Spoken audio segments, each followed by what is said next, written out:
다른 질문 없으면은 그 다음 우리 디지털 트랜스포머의 세 번째 클라우드와 빅데이터로 하겠습니다. 자, 그러면 그런 데이터들은 어디 가느냐? 클라우드에 올라갑니다. 과거에는 우리가 집집마다 수도를 팠죠. 이제는 사용량만큼 과금을 합니다. 과거에는 집집마다 서버를 두고 시스템을 가동했습니다. 이제는 하드웨어, 소프트웨어 등을 클라우드에 두고 사용량만큼 과금을 하죠.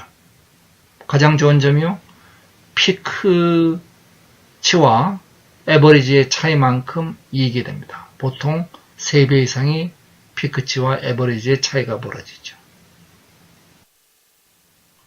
이런 클라우드 서비스는 기존의 서버를 대처하는 하드웨어의 클라우드, 이어스, 이런 회사들이 대표적인 회사들이죠. 그리고 미들웨어를 대체하는 파스, 한편 애플리케이션을 대체하는 사스가 있죠. 우리 오피스 365라든지 네피스 이런 것들이 전부 다 폴라리스 오피스 전부 다 클라우드의 사스가 되죠. 자, 그러면은 하드웨어를 옛날에는 서버를 회사 내에 가지고 우리가 미들웨어를 사서 응용 소프트웨어를 만들었는데 이제는 그런 것들이 다 클라우드로 통합이 됩니다. 자, 클라우드에 그러면은 사물 인터넷을 통해서 올라온 데이터들, 그리고 생체 인터넷을 통해서 올라온 데이터들이 클라우드에 모여서 빅데이터가 만들어집니다.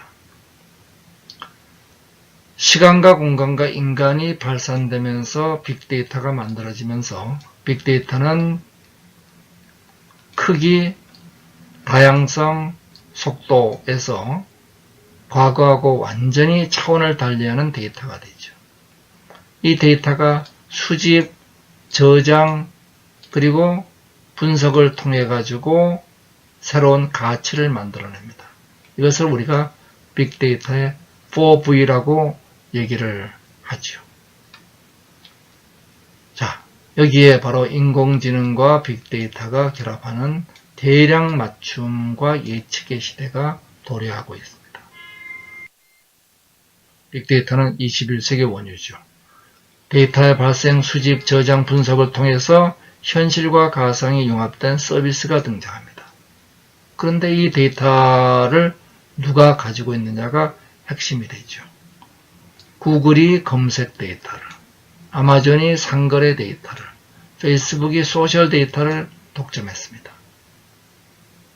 이제 4차선 혁명은 빅데이터 혁명이죠. 우리는 어떻게 할 것이냐? 스타트업은 특화와 표준으로 틈새 데이터를 확보하는 것이 대단히 중요합니다. 그리고 국가는 이런 데이터를 가능한 독점을 막는 개방 데이터 구조를 만드는 게 국가 정책이 되죠. 데이터 트랜스포머의 세 번째입니다. 클라우드와 빅데이터.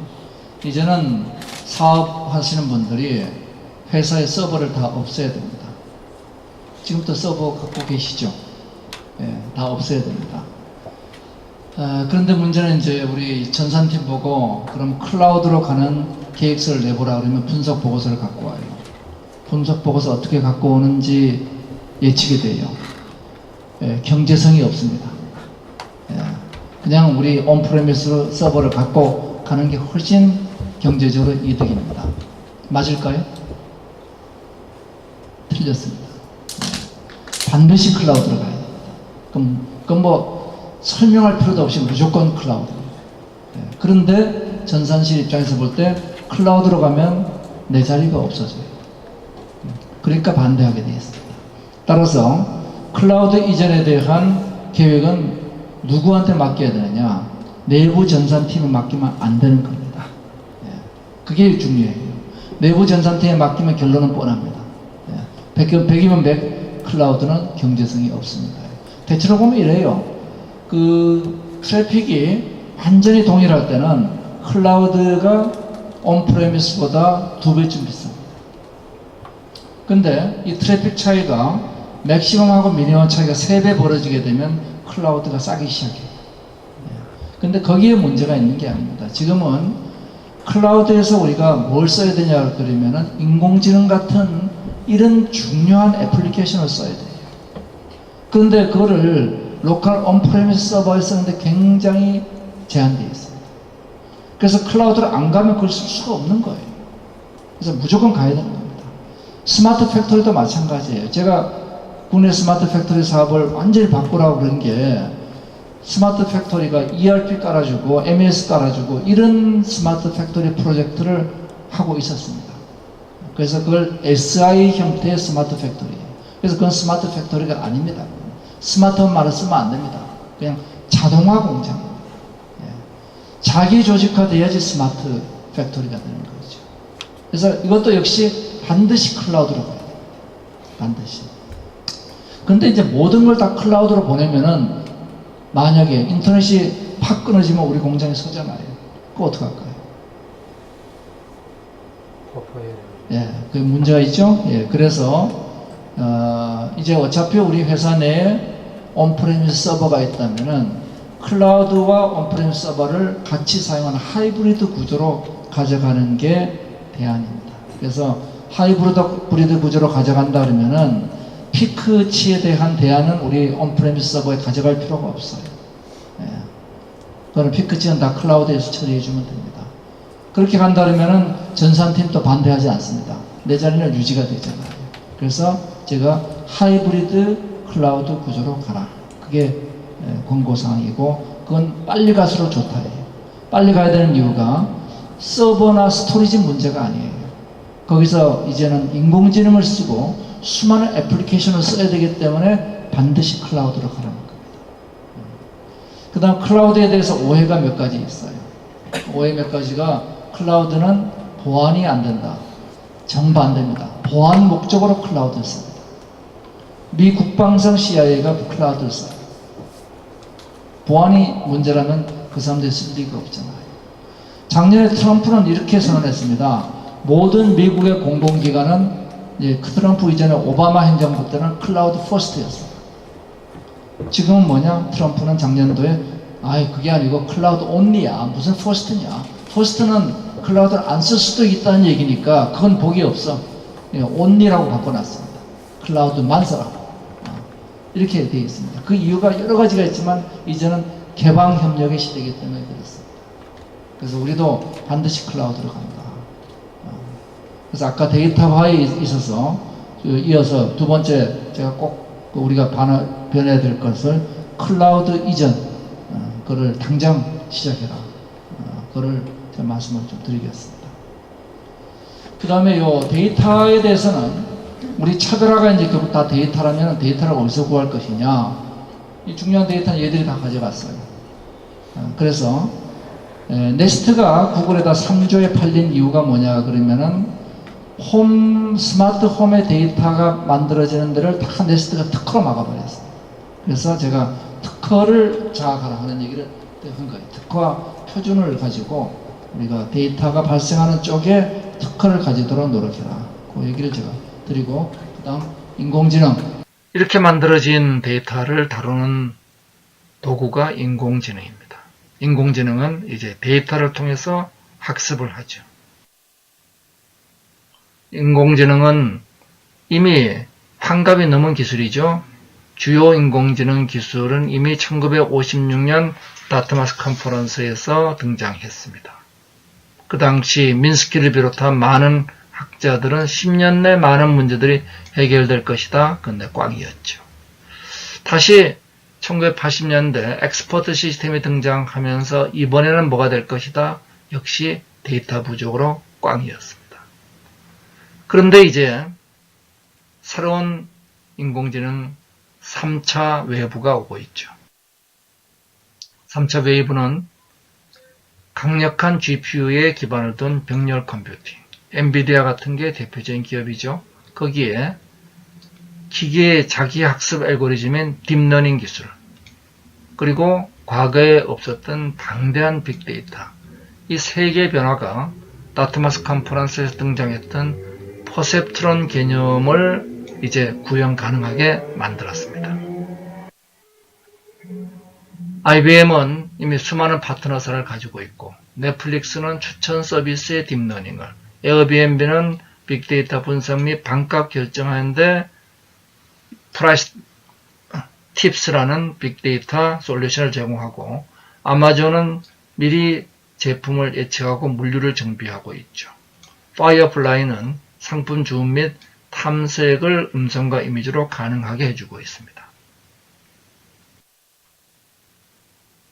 불과 5년 만에 인공지능은 이제 인간이 갖고 있는 97.5%라는 얼굴 인식 한계를 뛰어넘어서 99.6%를 넘어섰습니다. 마이너리티 레포트가 현실로 다가왔죠. 딥러닝 기술에 의해서 실시간 번역은 엄청난 돌파구를 마련했죠.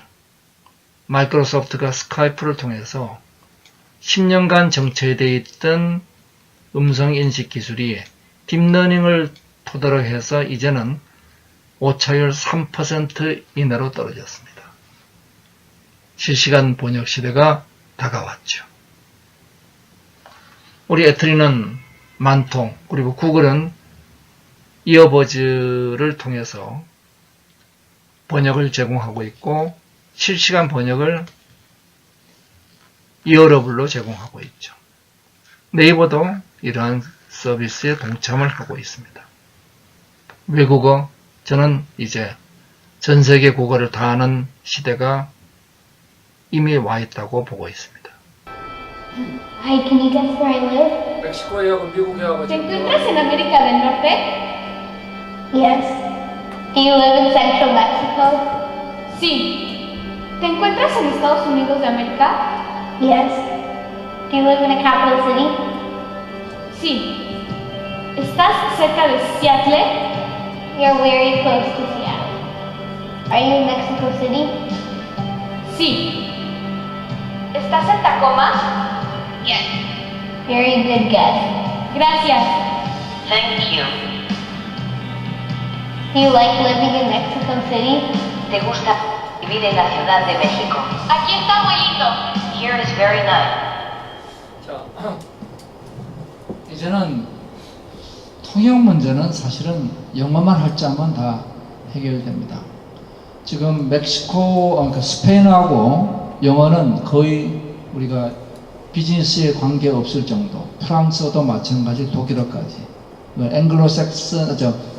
앵글로색슨 계통 언어인가요? 이쪽 언어들은 다 처리가 됩니다.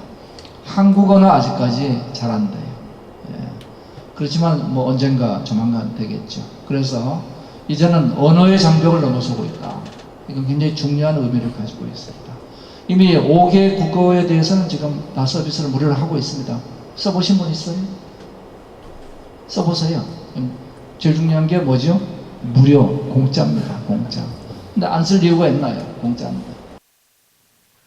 이런 인공지능은 과거 우리가 엑스퍼트 시스템이 문법을 통해서 영어를 배우는 룰 베이스의 전문가 시스템이라면은 이제 딥러닝에 의한 머신러닝은 데이터로부터 배우는 겁니다. 애들 나가서 놀면서 영어를 배우는 거죠. 그래서 귀납적 추론이 되고 있습니다. 자, 그러면 데이터를 통해서 배우죠. 근데 이 구조가 우리 뇌의 구조하고 완전히 동일합니다. 자, 우리 뇌에 있는 뉴런의 구조입니다. 뉴런은 바로 이런 모습이죠. 똑같습니다. 수많은 인풋이 있을 때 인풋을 모아서 인풋에 웨이팅을 적절히 주면은 현재 이게 고양이다, 개다 판단이 되죠. 예. 자, 근데 이것을 단일층으로 했더니 판단에 한계가 있었어요. 이것을 사람의 얼굴을 보는데 픽셀층, 엣지층, 오브젝트층, 그 다음에 더 큰 오브젝트층으로 이렇게 계층 구조를 만들었더니 이제 요 계층 구조가 딥하기 때문에 이래서 이름이 딥러닝이 됐습니다. 제가 보기엔 굉장히 이름을 잘못 붙였죠.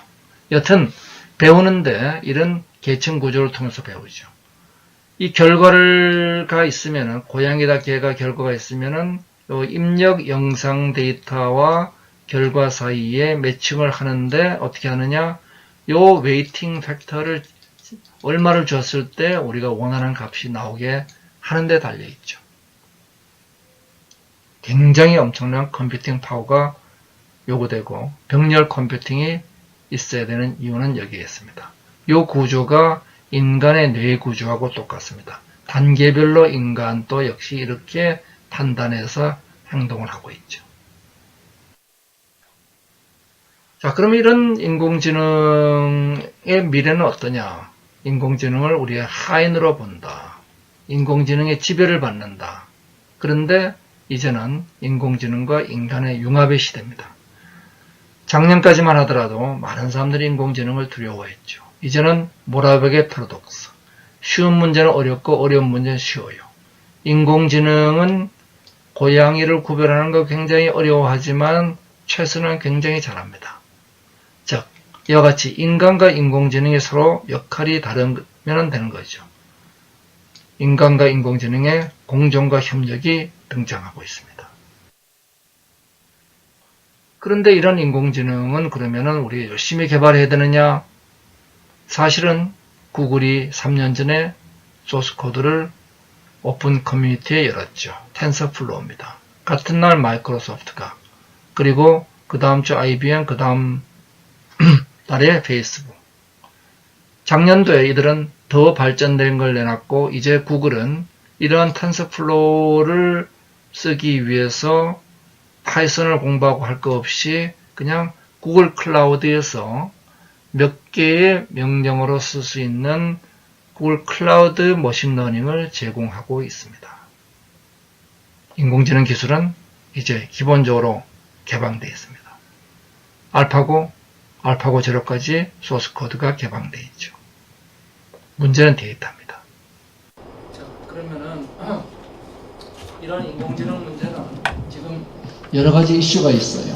제일 큰 이슈는 모라백의 패러독스에서 얘기하는 사람과 인공지능이 잘하는 게 다릅니다. 예를 들어서 병리학자가 인공지능하고 대결을 했더니 병리학자보다 인공지능이 더 잘 암을 진단했어요. 근데 그렇다고 해서 병리학자가 없어지느냐? 그게 아니에요. 병리학자와 인공지능을 합쳐서 암을 진단했더니 제일 좋은 인공지능보다 5배 이상 좋은 성과를 거둡니다. 결론적으로 인간과 인공지능의 협업이 가장 바람직하다는 거예요. 자, 왜 협업이 바람직하냐? 인공지능은 하던 일을 잘하는 겁니다. 반복되는 일을 잘하는 거예요. 반복된 데이터가 없으면 꽝입니다. 사람은 반복되지 않은 일도 우리는 해냅니다. 그러니까 창조와 협력은 인간의 역할, 반복되는 효율은 인공지능의 역할. 둘이 협력하면 된다. 그래서 협력하기 위한 인공지능의 소위 explainable AI의 연구가 지금 굉장히 빠른 속도로 진행되고 있다. 그까지 제가 말씀을 드리고, 그럼 하여튼 우리가 저 쓰려면 어떻게 되느냐? 지금 당장은 데이터를 모으라 그랬습니다. 데이터를 모아서 인공지능한테 주면은 인공지능이 쓸 줄 알아요. 자, 그래서 지금 여기 있는 요 사이트를 가시면은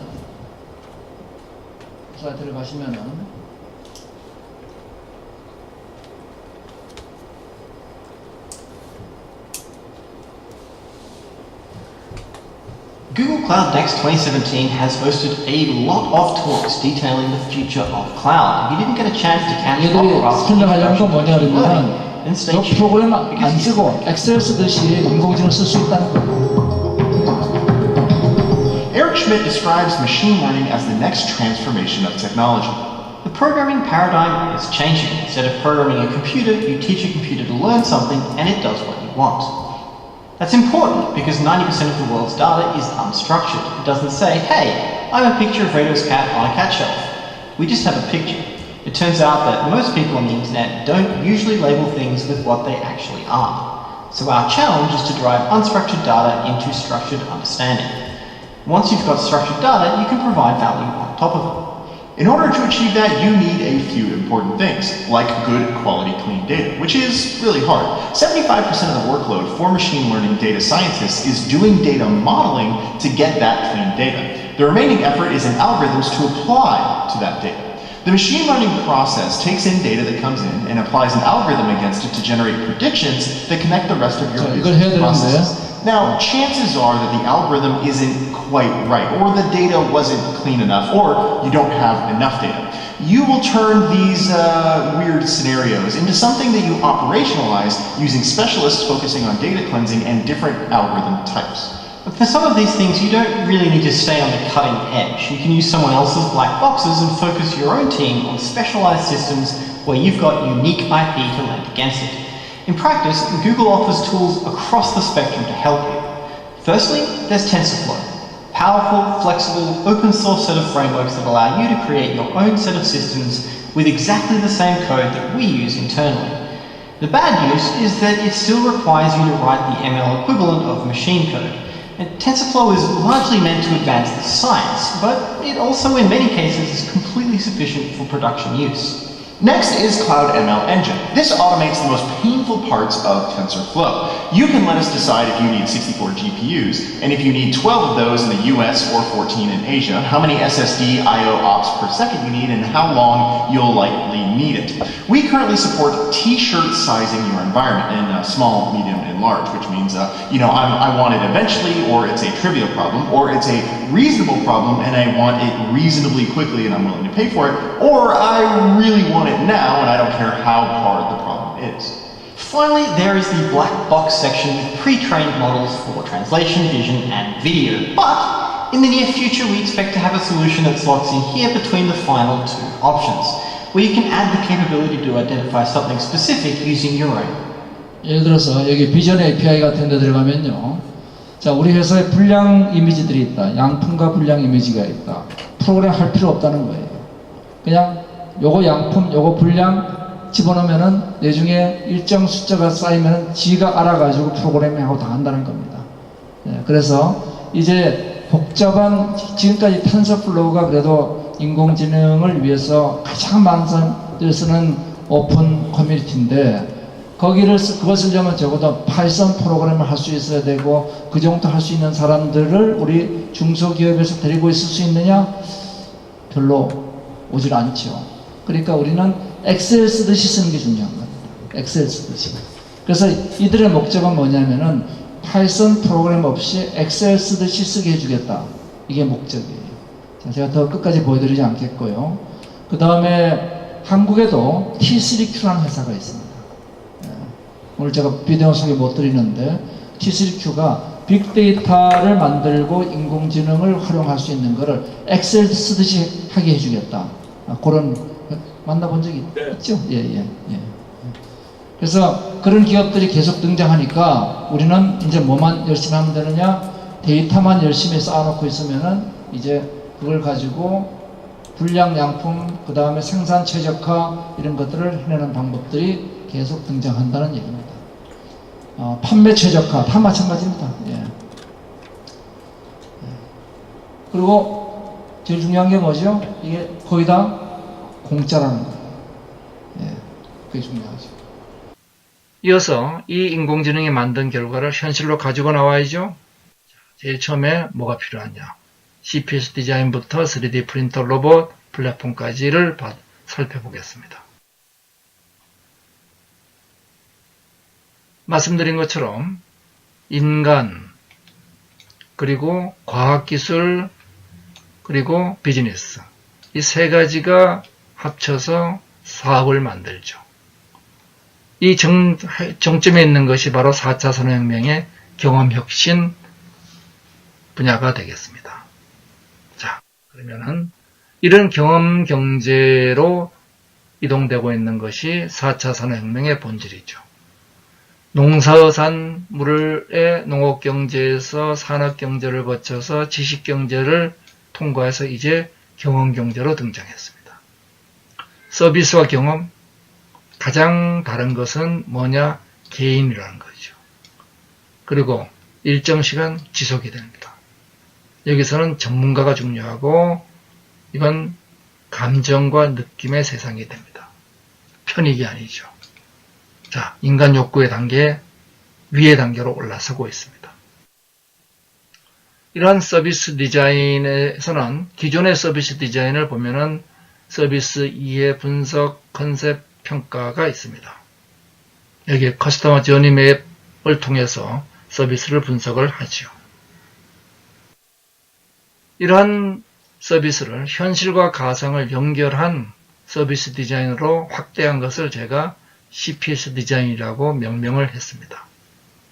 6대 디지털과 아날로그 기술들이 연결돼서 서비스 디자인 플랫폼에서 경험을 디자인하고 이것을 현실과 가상으로 연결하는 각각 디지털화와 아날로그화 기술을 합치라는 것입니다. 자, 첫 번째 제가 서비스 디자인이 인간의 욕망을 디자인하라는데 제가 이거를 CPS란 말을 쓴 이유는 과거의 서비스 디자인은 주로 오프라인 상태에서 발전된 이론이라면은 그것을 현실과 가상을 융합해서 보라. 이게 이제 제가 CPS 디자인이란 말을 쓴 이유입니다. 자, 그래서 사이버 피지컬 시스템, 현실과 가상을 융합해서 현실과 가상이 융합하는 세상에서 인간의 욕망을 충족시키는 디자인을 하라. 그래서 그 디자인을 하는데 가져갈 개념들입니다. 현실을 가상화시키는 기술, 가상을 현실화시키는 기술에다가 CPS 디자인이 현실과 가상을 연결해서 이 문제를 어떻게 풀어나갈 것이냐. 그 다음에 전체의 오픈 이노베이션을 통한 코크리에이션을 해나간다. 이 서비스 디자인 문제는 말씀드린 것처럼 우리 윤 교수님이 워낙 잘 하셨을 거라고 생각하고 넘어가겠습니다. 그 결과를 가지고 물리적 가치는 뭐로 만드느냐? 바로 3D 프린터와 로봇이 등장합니다. 빅토리아 시크릿의 속옷 패션쇼와 같이 3차원 입체 영상을 만들 수 있는 것이 3D 프린터죠. 이렇게 작은 것에서 이렇게 큰 집까지 다 만들 수 있습니다. 수많은 재료를 지금 유리 빼놓고는 다 만들 수 있죠. 금형 제작 이제는 사라지고 궁극적으로는 사라질 겁니다. 자, 기존 금형 제작과 고정비 일부에서 티핑 포인트가 등장하는데 점점 이것이 내려가고 있는 중이죠. 궁극적으로 3D 프린터는 우리가 자전거를 프린팅하면 타고 갈 수 있도록 한다. 이것이 궁극적인 모습입니다. 이제 재고가 없고 부품이 없고 그리고 공장이 없는 이러한 세상이 3D 프린터로부터 도출될 수 있는 세상이 되죠. 그러면 결국은 내가 디자인을 싸서 프린팅하는 시대가 오게 됩니다. 로봇 산업은 산업용 로봇, 서비스 로봇을 거쳐서 네트워크 클라우드 로봇, 초연결 사회로 등장하고 있습니다. 그리고 이제는 힘과 지능을 갖춘 로봇이 등장하죠.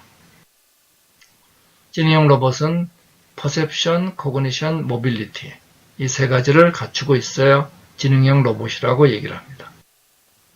자, 지능형 로봇들 이런 많은 진화를 하고 있고 보스턴 다이내믹스가 큰 역할을 하고 있죠. 로봇 요리사들 볼까요? 역시 우리는 공장뿐만 아니라 서비스도 달라지고 있죠. 자, 저 로봇들 보셨죠? 이 로봇 다 보셨죠? 넘어가겠습니다. 우리 로봇 요리사들 볼까요? 로봇 요리사는 보셨나요? 역시 우리는 공장뿐만 아니라 서비스도 달라지고 있죠. 제가 여기까지 이제 3D 프린터 로봇, 요거를 제가 뭐라고 얘기하냐면은 인간의 육체적 욕망, 물리적 욕망을 충족하는 기술이라고 얘기합니다. 그게 욕망을 디자인하고 물리적 욕망을 충족합니다. 그 3D 프린터는 지금 우리 실제 쓰고 계신 분 계세요? 모건 만들 때. 모건 만들 때만 쓰시죠? 예. 하여튼 모건 만들 때 도움이 되죠. 요즘은 하드웨어 개발하고 소프트웨어 개발하고 별 차이가 없는 거죠. PC보드는 오픈소스 하드웨어를 쓰고 그 다음에 모업 디자인은 3D 프린팅을 쓰고 그러면은 결국은 두 개가 전부 다 3달 안에 모든 것이 from zero to final까지 이게 요즘 개발의 목표죠. 얼만큼 빠른 속도로 토너를 한다느냐. 그런데 이제 궁극적으로 이제 3D 프린터가 발달을 하게 되면은 제가 잠깐 얘기 드린 것처럼 꿈이 이겁니다. 목표가 자전거를 프린팅하면 타고 갈 수 있도록 한다.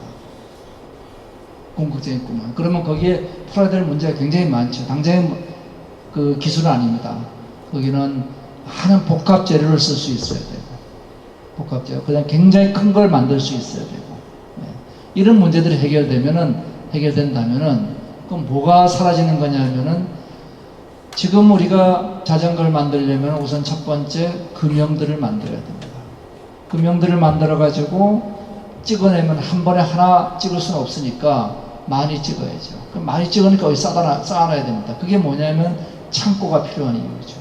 창고가 필요하냐? 그게 현재 조립식 생산 방식의 문제 때문에 창고가 필요한 겁니다.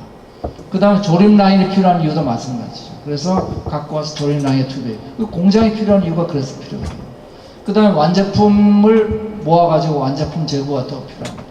부품 재고 필요하고, 그 다음에 금형이 필요하고, 생산 라인이 필요하고, 완제품 재고가 필요하고, 이런 현재 생산 방식이 이제 어디로 바뀌느냐? 그냥 디자인을 사서 3D 프린팅하고 타고 간다. 이렇게 궁극적으로 바뀐다는 거죠. 자, 이건 조금 너무 심했다고 생각되면은 우리 현실에 있는 얘기 할까요? 아시는 것처럼 아디다스가 공장을 독일로 이전시켰죠. 물론 아디다스 전체 생산량의 지금 3%도 안 됩니다. 예. 그러나 이 시작이 굉장히 의미가 있습니다. 예, 그럼 어떻게 하고 있느냐?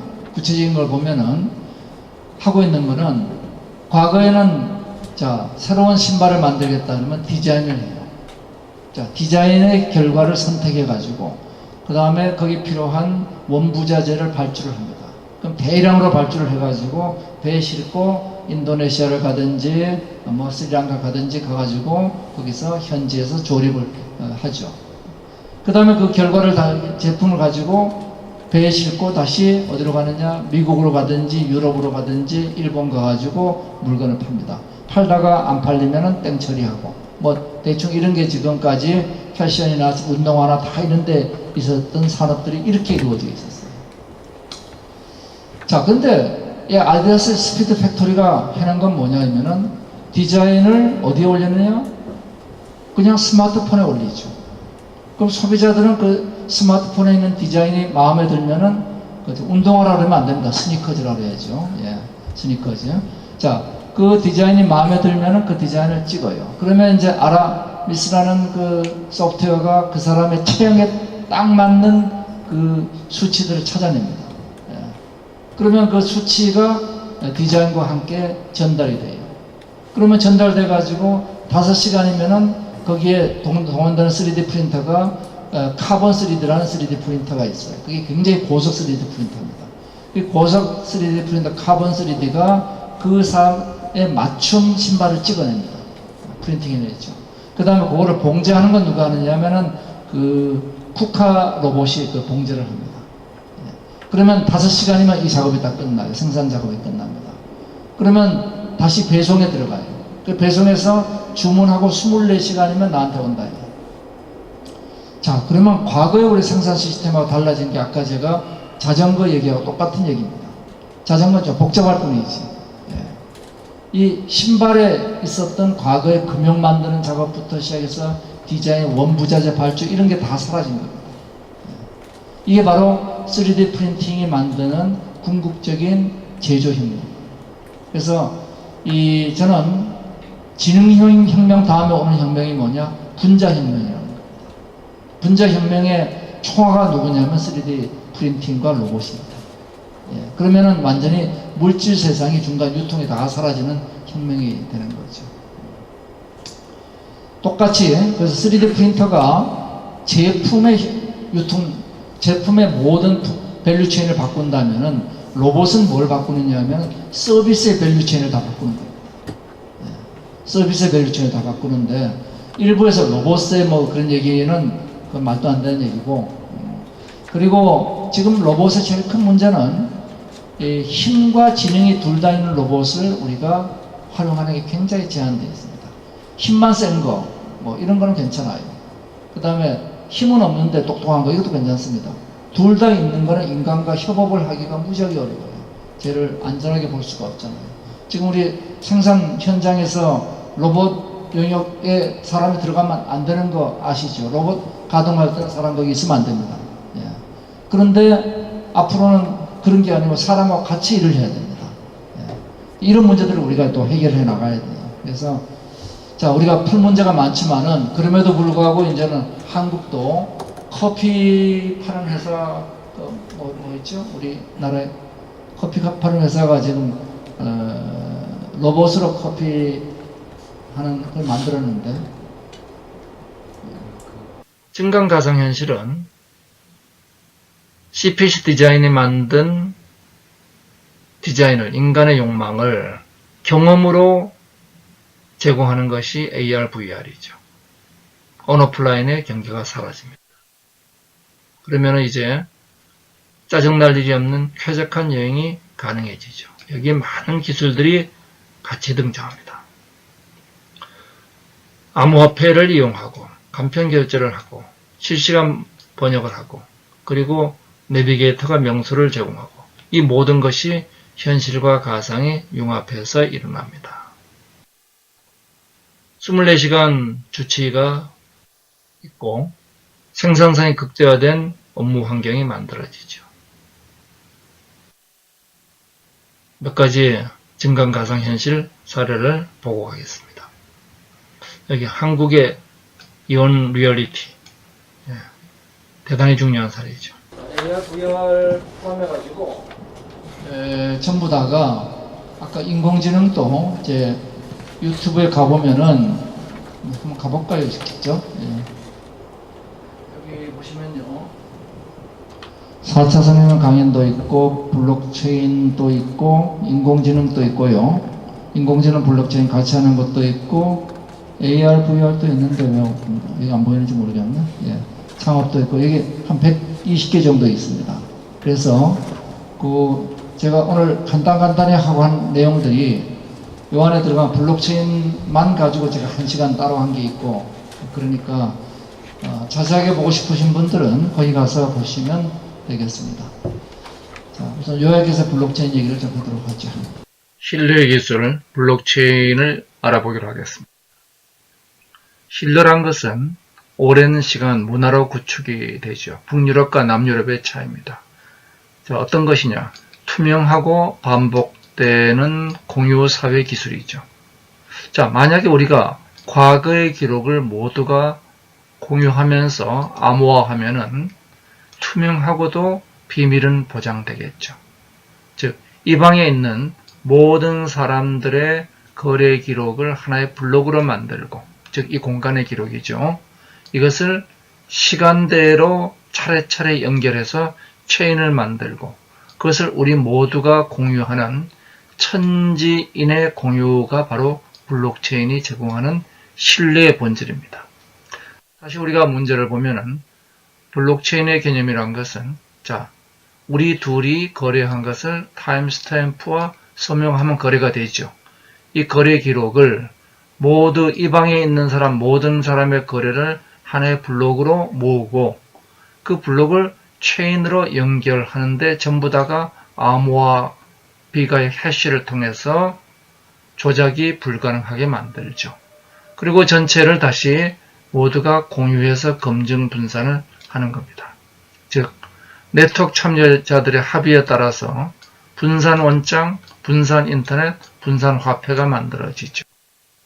자, 이렇게 되면은 블록체인에서 탈중앙화 구조가 만들어집니다. 지금까지 우리가 은행 거래를 하려면은 누군가 이 은행 담당자를 거쳐서 연결됐죠. 이제 탈중앙화에서는 직접 거래를 하고 그 거래 결과를 모두가 공유하는 겁니다.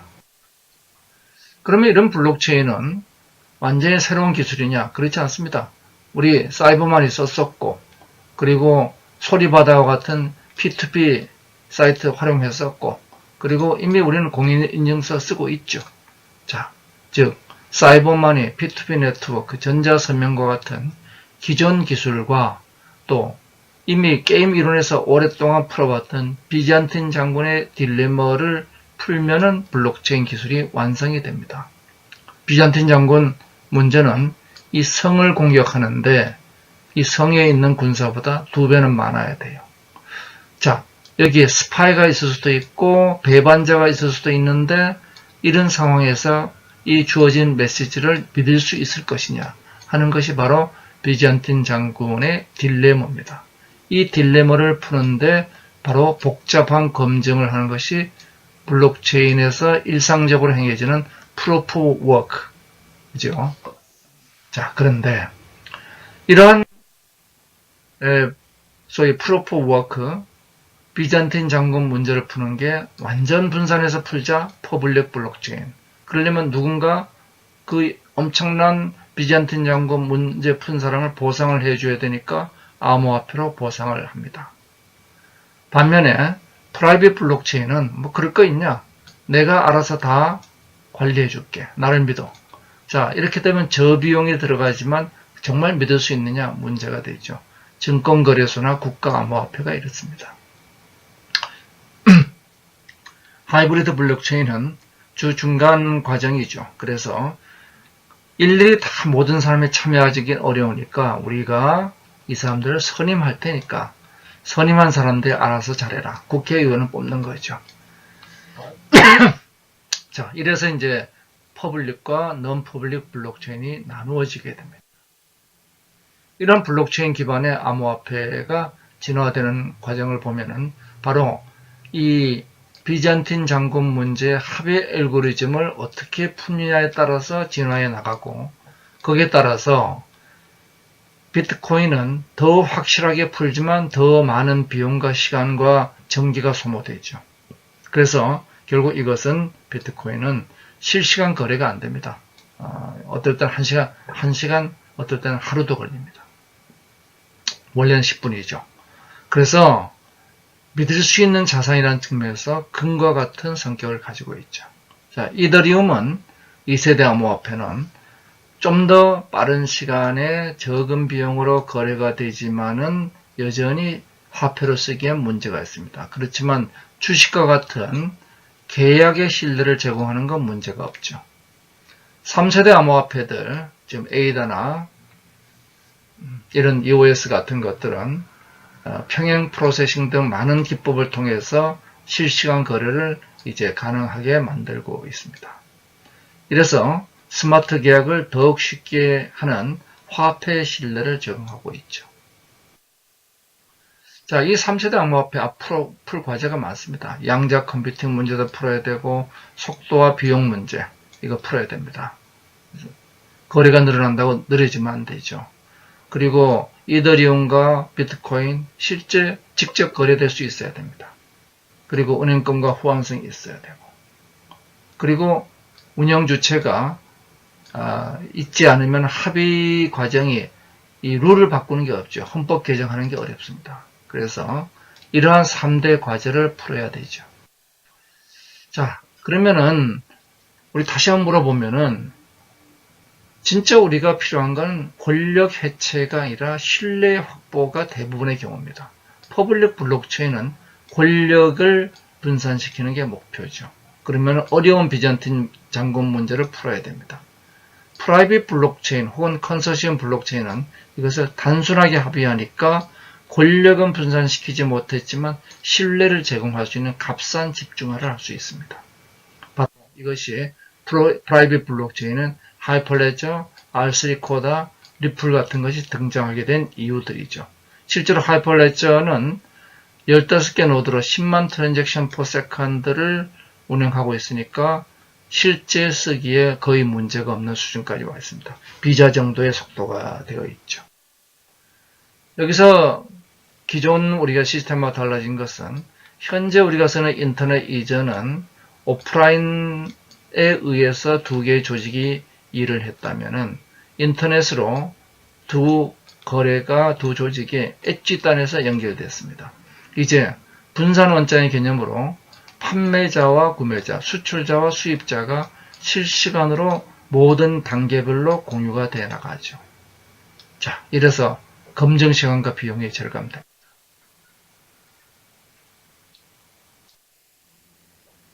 우선 암호화폐를 볼까요? 대표적인 비트코인 제 1세대죠. 그리고 2세대 이더리움, 3세대 EOS 이르기까지 수많은 암호화폐들이 등장하고 있습니다. 지금 1000개가 넘죠? 자, 공공보안 분야에서 시민증, 그리고 산업운영 분야에서 제조 프로세스가 서플라이 체인이 이것으로 통합이 되죠. 실시간 자각 공유가 가능하고 스마트 계약으로 자동 진행이 되고 그리고 리스크 또한 선제적 대응이 되죠. 자, 우리가 블록체인을 보면은 말씀드린 것처럼 크게 암호화폐로 대변되는 퍼블릭 블록체인이 있습니다. 블록체인은 두 단계가 나누어져요. 거래하는 단계, 검증하는 단계입니다. 검증을 누구나 다 참여해서 할 수 있자 퍼블릭 블록체인입니다. 이렇게 되면 반드시 암호화폐가 들어가야 돼요. 반면에 검증을 제한적으로 하자. 이렇게 되면 프라이빗 혹은 하이브리드 블록체인이 되고 이때는 암호화폐가 절대적이지 않습니다. 자, 그 중에서 우리가 이런 서플라이 체인 매니지먼트와 같은 경우에 이 경우 암호화폐가 필요하진 않아요. 여기서 필요한 거는 이 모든 서플라이 체인 과정에서 누가 이거를 만들었고 누가 검수했고 그 다음에 누가 이거를 배송했고 이런 기록들이 다 필요한 겁니다. 이런 기록들이 서플라이 체인 넘어갈 때마다 훼손되지 않고 그대로 유지가 될 수 있다면은 그러면 이번에 BMW 사태 같은 거 발생했을 때에도 전부 다 추적 검사가 가능하죠. 대부분 우리는 아직도 조립 생산 구조입니다. 조립 생산 구조에서는 이런 이 블록체인에 의해서 모든 하나하나의 제품들이 다 기록을 가지고 움직일 수 있는 이 구조가 되면은 지금 생산 시스템이 훨씬 안정적으로 바뀔 수가 있습니다. 거기다가 요 안에 뭘 집어넣을 수 있냐 그러면은 스마트 컨트랙트, 계약 조건을 집어넣을 수 있어요. 지금은 납품을 했는데 검수를 끝내고 자기들이 쓰면서도 돈을 지급 안 하고 있어요. 그런 경우들이 발생하죠. 그래서 납품하고 검수가 되면 자동적으로 돈이 이송될 수 있게끔 이런 게 다 스마트 컨트랙트 구조들입니다. 여기에 이제 만들어지는 게 블록체인 결제, 투표 다 이렇게 만들어집니다. 자, 근데 하나 더 있어요. 사람을 동기부여시켜야 됩니다. 게임은 의미가 없고 현실은 재미가 없어요. 그래서 지금 외제적 동기부여는 4차 산업혁명의 한계에 도달했습니다. 내재적 동기부여가 있어야 되겠다. 그 방법이 바로 뭐냐? 이 재미와 의미를 통합시키는 현실을 게임의 기술로 연결시키는 게임화가 됩니다. MDA 모델이라고 얘기를 하죠. 칸 아카데미는 교육 사이트인데 이것이 우리 애니팡과 또 똑같은 게임입니다. 배지를 주고 포인트를 주고 미션을 주고 그리고 에스테틱스, 미학적 관점에서 성취감, 궁금증, 답답, 짜증을 주고 이것을 다이내믹하게 상호작용을 통해서 역량을 성장하고 재미를 추구했더니 수학을 잘하게 되는 거죠. 게임의 결과 의미는 같이 창출을 한다. 성공적인 4차 산업혁명의 모델을 보면 거의 대부분의 게임 요소를 쓰고 있습니다. 마지막으로 플랫폼 얘기를 보겠습니다. 4차 산업혁명은 롱테일 기업이 등장합니다. 수많은 롱테일 기업들 그리고 거대 플랫폼 기업들이 등장하죠. 이들의 혼합 생태계입니다. 이런 플랫폼은 새롭지 않아요. 이게 플랫폼이잖아요. 즉 플랫폼은 이와 같이 인수분해죠. 인수분해를 했더니 정거장 하나만 있어도 되죠. 공통 역량과 핵심 역량, 이것이 효율, 이것이 혁신입니다. 이것이 분리와 통합을 하는 거죠. 분리와 통합한다. 근데 그 연결하는 것, 요 괄호가 연결인데 연결이 이런 플랫폼보다 비싸다면 안 되겠죠. 과거에 그랬습니다. 이것을 해결한 것이 바로 인터넷이죠. 인터넷이 등장하면서 연결이 쉬워지면서 효율이 증가되죠. 즉 코스트가 줍니다. 한편 X를 안 만들어야 되니까 혁신이 쉬워집니다. 결과적으로 가치 창출이 만들어지죠.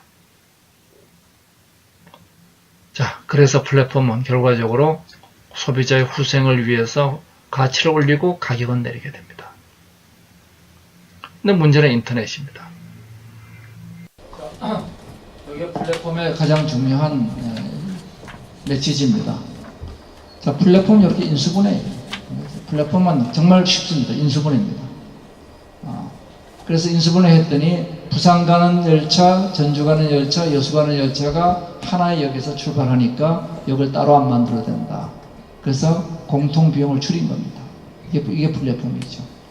자, 그런데 문제는 과로가 비싸면은 이게 잘 협력이 안 돼요.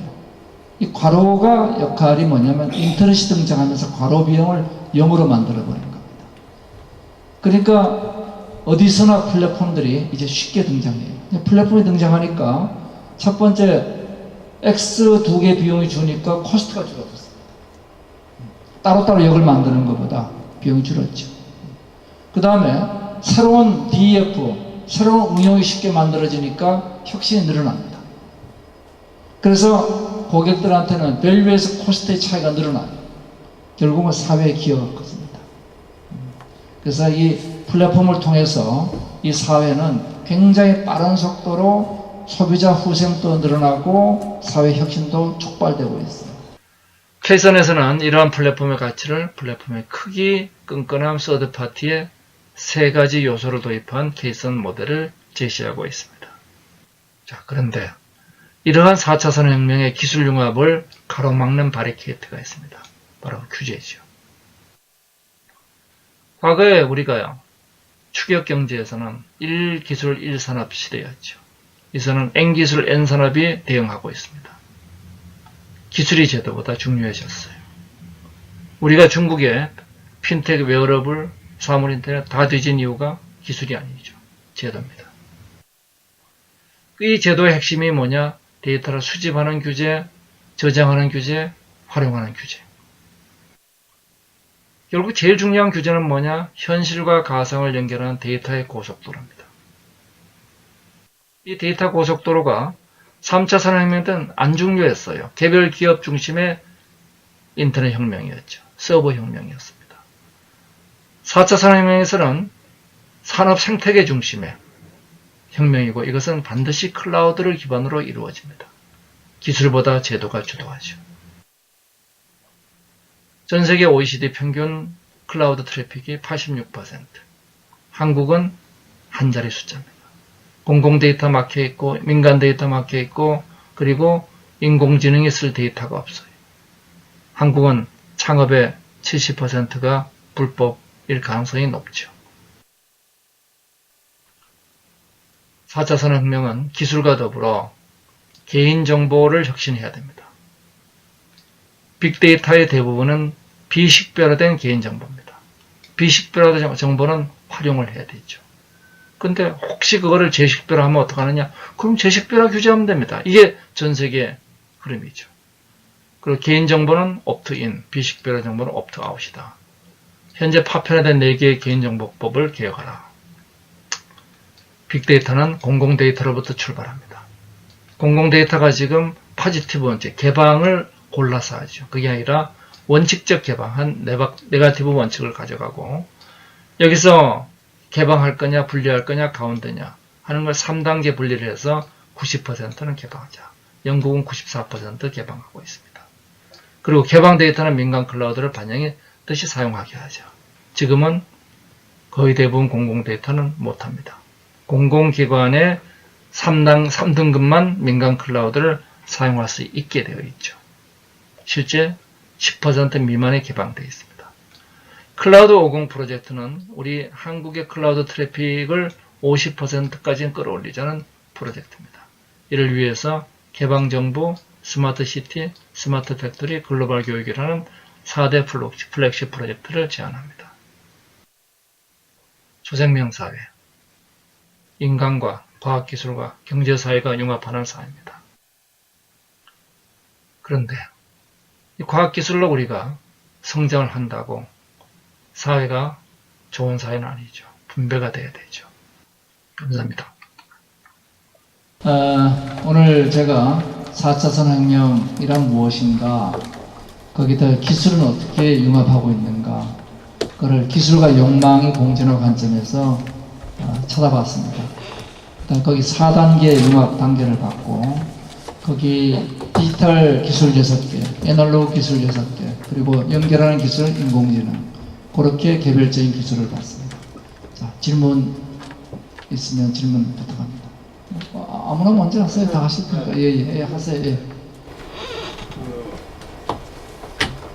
국가 경제를 바라보고 약간 사회를 바라봤을 때 지금 어떤 기업의 격차나 인구의 격차가 조금 심한 것 같은데 지금 산업의 기술을 쫓아가는 것도 사실은 어떻게 보면 뭐 핸드폰 하청이나 뭐 반도체 하청, 자동차 하청 이런 것들을 이제 정부 도움을 좀 받아서도 이렇게 하청을 받으면서 중소기업들이 컸던 게 있잖아요. 그럼 지금 앞으로 이렇게 4차 산업이 들어오고 산업이 자리 잡으면 제가 봤을 때는 이제 중소기업들의 어떤 그 기술이 접근성이 더 낮아질 것 같단 말이에요. 그러면 이제 인구의 격차가 좀 더 벌어질 수도 있다는 그런 생각이 들었어요. 수업을 들으면서. 그래서 이 부분에 대해서는 좀 약간 어떻게 생각하시는지 모르겠습니다. 전 세계에 혁신을 대기업이 만들었을 거예요? 중소벤처가 만들었을 거예요? 혁신은 중소기업에서 숫자는 더 많을 거라고 생각을 하는데 결국에 그것을 오랫동안 유지하고 쟁취하는 것은 대기업이라고. 왜 그렇죠? 뭐 기업 인수도 활발하게 하고 또 아무래도 자본력도 포함이 되기 때문에. 자, 그런데 기업 인수가 활발한 미국은 시가총액 상위 10대 기업 중에서 7개가 30년 안 된 기업들입니다. 한국은 30대 기업 중에서 기업 인수가 활발하지 않아요. 그런데 30년 안 된 기업은 네이버 하나밖에 없어요. 지금 얘기한 얘기하고 반대로 일어나고 있습니다. 근본적으로 혁신을 이끌어내는 것은 중소벤처가 이끌어냅니다. 그거는 혁신의 원칙이 규모가 큰 조직은 혁신에 취약해요. 특히 Y적 혁신을 못합니다. 그래서 심지어는 구글조차도 지난 20년간에 400개 기업을 인수합니다. 걔들이 검색을 빼놓고는 혁신적인 신기술을 구글이 내부에서 개발한 게 없어요. 딥마인드들이 다 인수한 거죠. 결국 뭐냐면은 중소벤처 기업들이 얼마나 혁신적인 기술을 만들어내느냐에 관건이 달려있는 겁니다. 얼마나 뛰어난 사람들이 들어와서 혁신적인 기술을 만들고 그것을 보호하는 데 중요한 게 IP가 중요해요. 우리는 어떤 생각을 자꾸 하고 있냐면은 그 혁신부터 시작해서 모든 경쟁에서 대기업이 우위에 있다고 생각을 해요. 그런데 주요 국가를 보면 전혀 그렇지가 않습니다. 늘 보면은 새로운 그 기업들이 혁신을 가지고 기존 기업들을 무너뜨리고 있어요. 그게 일반적인 현상입니다. 한국의 문제는 뭐냐면은 그런 그 신규 기업이 진입해서 기존 기업을 위협할 때 우리 정치권에서 기존 기업을 보호하는 법안들을 만듭니다. 이래서 우리는 생태계 수단이 잘합니다.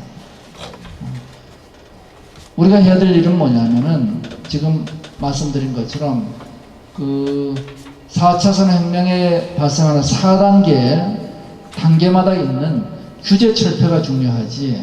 그리고 경쟁을 해가지고 만약에 대기업이 잘하는 분야가 있으면 대기업이 해야 됩니다.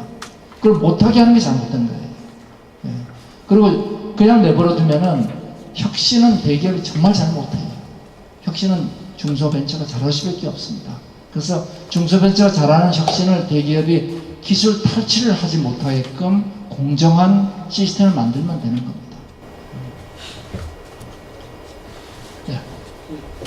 두 가지만. 예.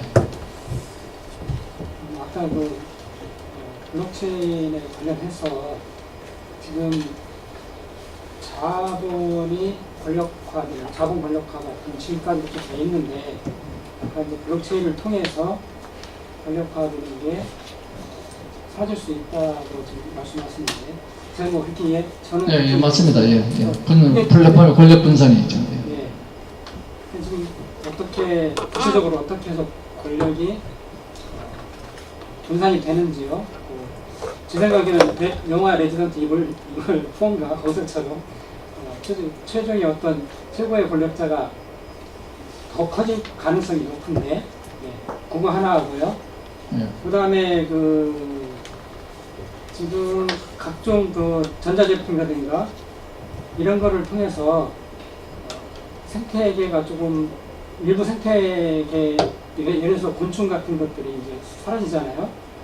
이제 4차 산업 시대가 들면 지금보다도 전자파라든가 전자기파가 10배 이상 더 많을 것 같은데 그거에 대한 생태 변화가 생기면 아까 말씀하신 것처럼 하지 말아야 될 또 새로운 규제가 또 생길 듯한데 그거에 대한 조정을 또 염두에 두셨는지 두 가지.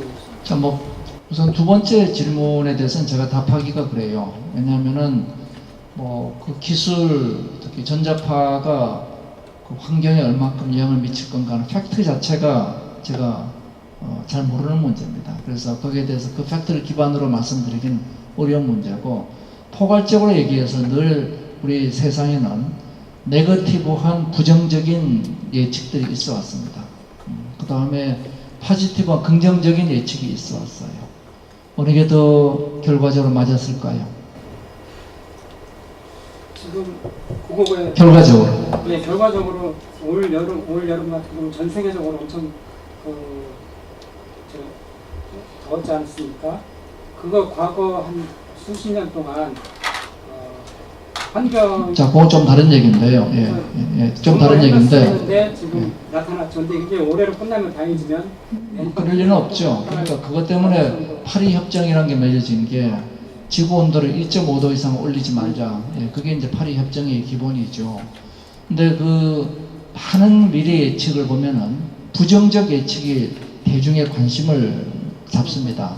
그렇지만 실제 나타난 결과들은 거의 다 긍정적 예측 쪽으로 갔어요. 그건 무슨 얘기냐 그러면은 사람들이 부정적 예측을 바탕으로 그 대안들을 마련해서 이 세상의 문제를 해결해 왔다는 거예요. 예. 그게 지금까지 우리 인류가 가져온 역사입니다. 그래서 그런 각도에서 전자파를 포함해서 문제들에 대해서 인류가 저는 그 팩트가 어떤지 모르겠습니다만은 진짜 문제를 해결할 것이다 하는 거고요. 그 다음에 이제 그 많은 분들이 집중화되는 현상이 일반적이라고 보는데 혁신이 일반화된 국가에서는 집중이 일반적이 될 수가 없어요. 왜냐하면 혁신은 늘 새로운 세력이 올라오는 겁니다. 새로운 세력이 기존 세력을 치고 올라오기 때문에 혁신이 살아있는 데서는 집중 현상이 그렇게 계속될 수가 없는 구조예요. 지금 블록체인의 기본적인 생각은 뭐냐면은 옛날에 은행 거래를 하려면 요 은행에 거쳐야지 내가 돈을 송금한 게 인정을 받아요. 제가 직접 송락근 교수님한테 전자 송금하고 나 송금했어요 그러면 아무도 인정 안 합니다. 근데 은행을 통해서 송금해야지 인정을 해주는 거예요. 왜냐하면 그래서 그 은행이 뭘 제공하냐면은 소위 권력을 바탕으로 신용을 제공하는 겁니다. 그래서 여기에 소위 플랫폼이 있는 생태계예요. 그래서 이걸 중앙 집중형 트러스티드 서드 파티라고 한다고 그랬잖아요. 근데 이제 블록체인은 뭐냐면 직접 거래하는 겁니다. 제가 직접 송락근 교수님한테 돈 주라는 거예요. 근데 돈 줬다는 걸 둘이서 주고 나서 우리 줬어 그러면은 그걸 누가 인정을 해요? 이제 검증을 누가 하냐면은 요 중앙에 있는 금융기관이라 참여하는 여기 있는 이 사람들이 우리 다 같이 한번 보고 맞네 하고 이렇게 검증하자는 거예요. 그러니까 이게 무슨 얘기냐면은 중앙에 있는 플랫폼의 권력이 분산된다는 거예요. 그래서 블록체인의 기본적인 개념이 뭐냐면은 검증 과정을 분산시키는 겁니다. 근데 이 분산시키는데 두 가지가 있다는 거예요. 하나가 뭐냐면 완전히 권력을 분산시키는 게 퍼블릭 블록체인입니다. 그 다음에 권력은 그냥 유지하게 해주되 그게 신뢰를 개방을 시켜서 신뢰를 제공하자 하는 것이 프라이빗 혹은 하이브리드 블록체인이에요. 권력이든 신뢰든 간에 지금처럼 불투명하게 집중되어 있는 구조는 반드시 바뀌게 되어 있습니다. 그래서 불투명하게 집중되어 있는 게 투명하게 되면은 그거는 좋은 권력이 될 수 있어요. 지금 우리가 목표로 하는 것은 실제로 해보면은 완전 분산 시스템은 비현실적입니다. 왜냐하면은 우리가 옛날에 소리바다나 토렌토 같은 거 써보셨잖아요. 그거 돌면은 그냥 방 안에 트래픽 확 차버립니다. 그 다음에 모든 사람이 그 어마어마한 데이터를 다 가지려면 얼마나 스토리지가 낭비가 되겠어요. 그러니까 집중은 필요해요. 집중은 하되 뭘 해야 되냐면 권력을 집중시키지 않도록 해야 되는 겁니다. 그 가운데서 블록체인이 지금 다양한 각도로 발전하고 있는데, 블록체인의 가장 중요한 점은 뭐냐 그러면은 여하튼 사전이든 사후든, 신뢰는 사후고 권력은 사전이, 사전이든 사후든 간에 사람들이 검증한다. 예. 그게 사람들이 검증한다. 나도 검증할 수 있다. 예. 이걸 통해서 집중 권력을 분산시켜 주겠다는 겁니다. 예. 블록체인이 우리가 자꾸 어렵다고 생각해서 그런데 전혀 어렵지 않아요. 블록체인은 요 거래의 검증 방법을 어떻게 분산시키느냐. 사전 분산하면은 퍼블릭, 사후 분산하면은 프라이빗입니다. 예. 혹시 그 관련이 없다면 답변 안 해주셔도 되는데요. 네. 그 스타트업은 특허와 이제 표준으로라는 아까 말씀. 예. 데이터를 얻기 위해서. 예. 저희 같은 경우는 특허를 많이 내고 있는 기업 중에 하나인데 예. 지금 보면 오히려 특혜 같은 거는 징벌적 배상 제도가 좀 강화해야 된다고 그렇죠. 우리는 주장하고 있고. 그 우리 굉장히 오랫동안 싸우고 있는 중입니다. 그런 쪽에 대해서는 어떻게? 예, 지금 계속 싸우고 있는 중이에요. 알죠. 예, 싸우고 있는 중인데 제가 말씀드린 것처럼 기업 하시는 분들이 그 싸움에 동참해 주셔야 되는데 저같이 아무 이해관계 없는 사람이 그게 나가서 싸우고 있어야 되니까 힘이 좀 떨어지죠. 예, 그래서 늘 이해관계 있는 사람들이 싸움에 동참해 주셔야 됩니다. 미국의 국가가 그래도 건전하게 유지되는 건 트럼프 대통령 같은 사람이 들어서도 헤리티지나 브루킹스 연구소 같은 데가 아주 심도 있는 정책들을 계속 쌓아놓고 있습니다. 그러니까 필요할 때 뭐를 패키지로 빼서 쓰면 되니까 정책들이 나름대로 굴러가는 거죠. 근데 우리 한국은 그런 시스템들이 없잖아요. 네, 말씀하세요. 네, 뭐 이제 질문보다는 약간 이제 교수님 의견을 듣고 싶은 건데요. 오늘 아침에도 이제 신문을 보면서 오늘 이제 딱 느꼈던 거를 교수님 그 강의 통해서 이제 확신됐는데요. 신문을 보니까 이제 우리나라 그 우버 같은 게 안 되고 있잖아요. 그래가지고 뭐 카풀제 하는 실인가 그런 업체들에 대해서 이제 뭐 택시업계하고 논의하는 거를 뭐 하려고 했다가 택시업계에서 그냥 거절하고 대단된다 나가는 거 보면서 우리 정치인들이 택시를 무시무수합니다. 그 보면서 야 우리나라 멀었구나 했는데 말씀하신 것처럼 이제 제도화가 진짜 난감한 것 같아요. 그렇다는 얘기는 우리나라가 이제 그 혁신에 거기 못 그렇습니다. 가는 예. 생각이 이제 확신이 되는데 그럼 우리나라는 이제 그 뒤져지게 되는 거 아닌가요? 그게 이제 결국 그럴 가능성이 이제 핵심은 결국 소비자의 그 집단화입니다. 그러니까 한국의 규제가 다 뭐냐면 공급자 위주의 규제예요. 택시업체가 그렇게 횡포를 부리고 있는데 택시 타는 시민들은 뭐 아무 얘기 안 하고 있잖아요. 그러니까 택시업계가 정치권에 대해서 강펀치를 날리고 있는 거죠. 근데 시민들이 그 무슨 얘기냐. 그래서 이 4차 산업혁명의 규제 변화에 대해서 제일 중요한 제일 원칙이 뭐냐면은 규제의 방향은 그 소비자 중심으로 가야 된다는 거예요. 그러니까 방향은 그런데 지금 현실 우리가 안 그래요. 그 안 그러는 이유가 소비자들이 목소리를 안 내기 때문이라는 겁니다. 그러니까 이제 우리는 그러면 혁신에서 아주 멀어지는 점점 멀어지는. 그러니까 멀어지지 않기 위해서 소비자들을 단합시키는 게 필요하다는 거예요. 이해관계자들의 목소리를 내달라는 겁니다. 예. 그냥 해줄 때까지 기다리지 마자는 거예요. 예, 제가 기차 시간을 잡아놓은 게 있어가지고 30분 정도에 출발을 해야 됩니다.